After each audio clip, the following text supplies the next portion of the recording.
Sepasang pengantin tumbal jembatan Cirahong. Pada masa pemerintahan Hindia Belanda, saat itu berambisi untuk membangun jalur kereta api. Tujuannya selain untuk mempermudah angkutan hasil bumi, dan juga untuk memudahkan mengawasi daerah jajahan mereka, terutama di wilayah pedalaman. Saat sedang membangun jembatan di Sungai Citanduy, berbagai gangguan demi gangguan terus terjadi. Seperti air sungai yang tiba-tiba meluap dan batu tiba-tiba jatuh dan lain sebagainya. Karena pembangunan rel kereta api terus dikejar waktu penyelesaian, pemerintah Belanda pada saat itu meminta bantuan paranormal, hingga akhirnya diketahui bahwa, di lokasi pembangunan jembatan kereta api tersebut didiami sepasang siluman ular yang bernama Nyai Odah dan Aki Boang. Siluman tersebut mengaku terganggu karena manusia mengganggu kediamannya tanpa izin. Singkat cerita, mereka meminta syarat tumbal dan berjanji akan menjaga jembatan Cirahong hingga dapat tetap berdiri hingga ratusan tahun. Syarat tumbalnya adalah, sepasang pengantin untuk dijadikan sebagai anak angkat mereka. Syarat itu pun kemudian dipenuhi.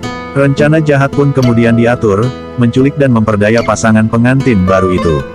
Selesai melangsungkan akad, sepasang pengantin baru kemudian dijemput oleh para centeng Belanda, dengan dalih diundang oleh pemimpin proyek pembangunan jembatan untuk menyerahkan hadiah pernikahan. Sepasang pengantin ini lalu dibawa ke lokasi pengecoran pondasi jembatan di tengah sungai.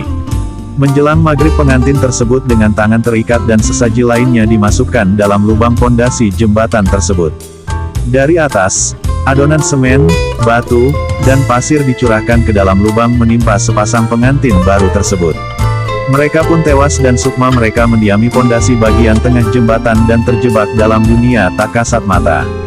Menurut versi lainnya, korban dari pembangunan jembatan ini tak hanya sepasang pengantin itu, tapi juga sejumlah warga. Mereka berusaha mengambil sejumlah emas yang disimpan dalam salah satu lubang pondasi jembatan. Saat warga termasuk pengantin tersebut berada dalam lubang pondasi, mereka dihujani batu, semen dan material lainnya hingga tewas. Waktu terus bergeser dan menjelang maghrib, dipandu oleh seseorang melewati jembatan Cirahong. Perlahan merayap di atas bantalan kayu yang berderit menawan beban mobil. Sekilas dari sudut mata, meski samar, sekelebatan bayangan hitam melintas dan menghilang di tengah jembatan.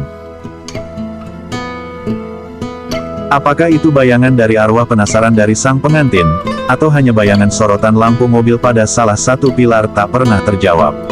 Hanya doa yang bisa dipanjatkan semoga Allah menyempurnakan arwah mereka. Amin.